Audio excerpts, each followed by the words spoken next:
The main questions here are what are the reasons behind Jobbik's steady decline of popularity?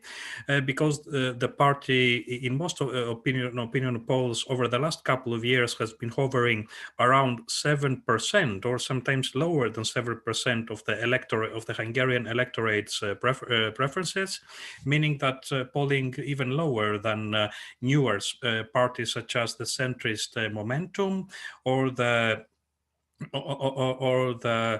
center-left DK, Democratic Community. And second, how does this impact on Jobbik, both in terms of ideology and political organization? So just a few, just a few things, just a little bit of theory and. Just a little bit of theory, starting with the classification themes and the increase of Jobbik's public appeal. The particular attention is paid to three three components in Jobbik's ideology and patterns of political engagement: ethno-nationalism and nativism as the two host ideologies, and populism / anti-establishment politics. Between 2006 and 2008, amid the outbreak of the Hungarian economic crisis, Jobbik, especially amid within the context of the very low percentages of migrants in Hungary, downplayed the element of nativism and prioritized in its rhetoric, prioritized anti-corruption rhetoric, anti-corruption speech, artificial anti-capitalism, and financial protectionism. In particular, Jobbik concretized its platform on the so-called eco-social national economics in response to the Hungarian economic crisis, and within the context of this, within the context of this, within the context of this platform, Jobbik called for the renegotiation of Hungary's foreign debts and the long-term the renationalization of certain areas of the economy and the long-term renationalization of various others. But still, there was a powerful persistence of ethno-nationalist underpinnings, meaning that Jobbik perceived the areas, neighboring areas of Slovakia, Hungary, and Romania with ethnic Hungarian populations as part of a unified economic realm. There was put a paramount emphasis on the political culture of Hungarian nationalism, meaning the Trianon trauma for those familiar, and of course a necessity to combat gypsy crime inside Hungary. There was a specific there was a specific term in the 2010 a specific section on the 2010 program of party manifesto of Jobbik, and especially between 2008 and 2014, Jobbik could be situated somewhere between a radical and a more extremist right-wing party on the basis of the frequent mobilization of the semi-paramilitary Magyar Garda or Hungarian Guard unit, which operated on a semi-autonomous basis and organized self-styled patrolling operations in areas said to be threatened by gypsy crime, especially in the eastern part of the country. However, when it comes to the gradual, the very early moment of the very early challenge for sorry, just. Yes, the very early challenge for Jobbik was when Fidesz, as also mentioned in the previous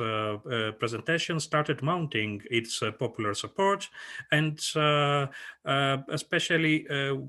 between 2011 and 2014, there were some elements that the Fidesz,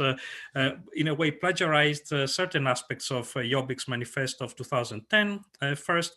very first indication was financial protectionism and the imposition of new taxes on foreign investors and multicultural corporations, while at the same time the approval of incentives for Hungarian domestic entrepreneurs by governing Fidesz. Then another very important aspect which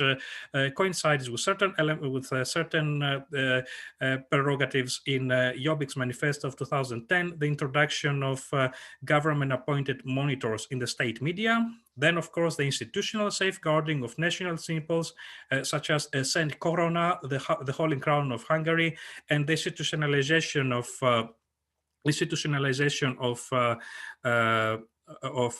school excursions to neighboring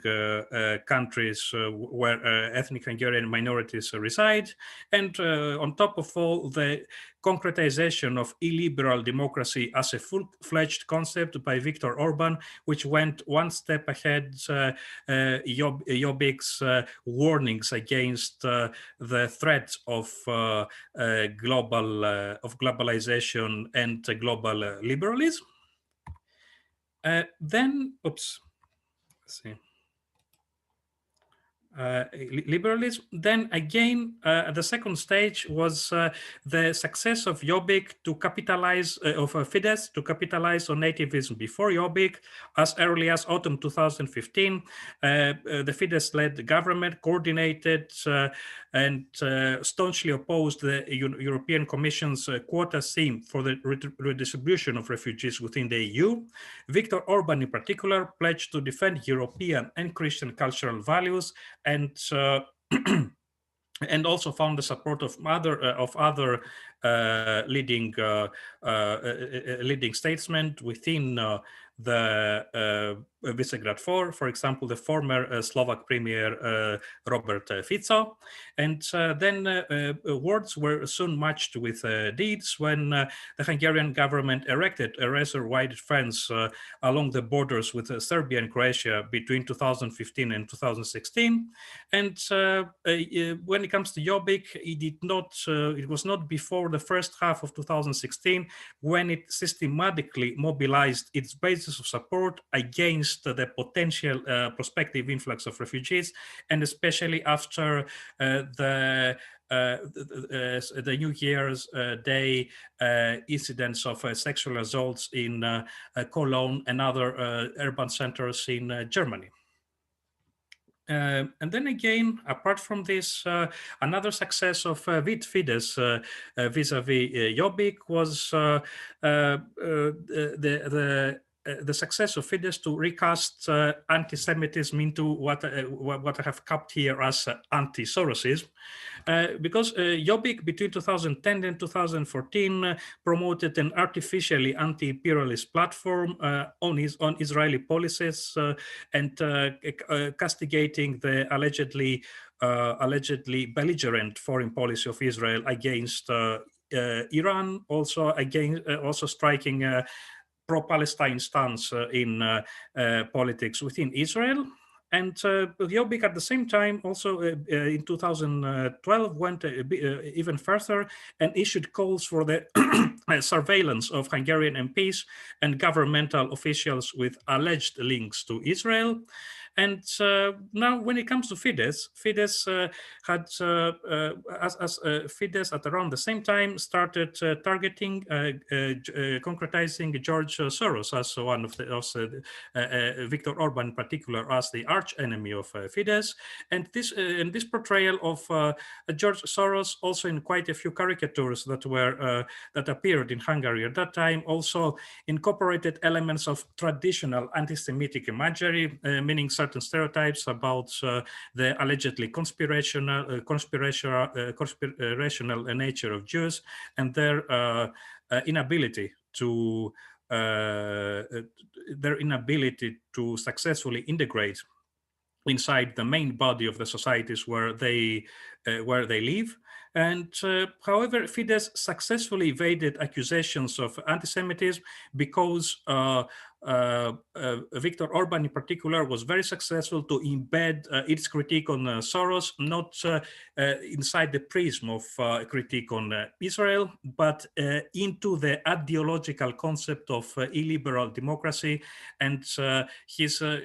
critique on global liberalism from a purely ideological perspective. And as also previously mentioned, Jobbik, since 2019, officially entered a stage of de-radicalization when Peter Jakab replaced Gabor Vona in October 2019. Then the Magyar Garda, in its various mutations, dissociated from the party and evolved into an extremist right-wing party, the Our Homeland Movement, by May 2019. Jobbik also expelled the more extremist cadres and started shifting from identity politics, meaning identity politics or its stress, for example, on gypsy crime, to the debate against corruption. For example, Jobbik, as early as late 2018, Jobbik had been constantly accusing ruling Fidesz and Viktor Orban of cronyism, of setting up a deep state, and for promoting corruption, especially when it comes to public procurement. And at the same time, Jobbik started participating in protests against Fidesz together with other parties of the center and the center right. However, Fidesz, just like other powerful parties, nominally conservative center-right parties in the region, for example, the Serbian Progressive Party or the HDZ, the Croatian Democratic Union, has long succeeded in consolidating a country-wide network of supporters, which is embedded in political clientelism, especially in the public sector, with many employees who are highly dependent on Fidesz support from Fidesz for their professional advances, and therefore, however substantiated any claims against corruption can be, still this the stress on anti-corruption rhetoric either by Jobbik or by any other political party does not seem to be capable of reversing this high appeal of Fidesz, especially when it comes to its use of political clientelism. So just in order to sum up, Jobbik between 2008 and 2010 successfully capitalized on the socioeconomic as well as ideological ramifications of the Hungarian economic crisis. It successfully cushioned its anti-systemic engagement with respect to the economy inside the pre-existing political culture of Hungarian nationalism. However, the shift of Fidesz further to the right claimed a substantial fraction of target groups from Jobbik, and the more recent reorientation of Jobbik to the debate on corruption does not seem capable of reclaiming these lost voters from Jobbik's lost voters from Fidesz. So, thank you very much.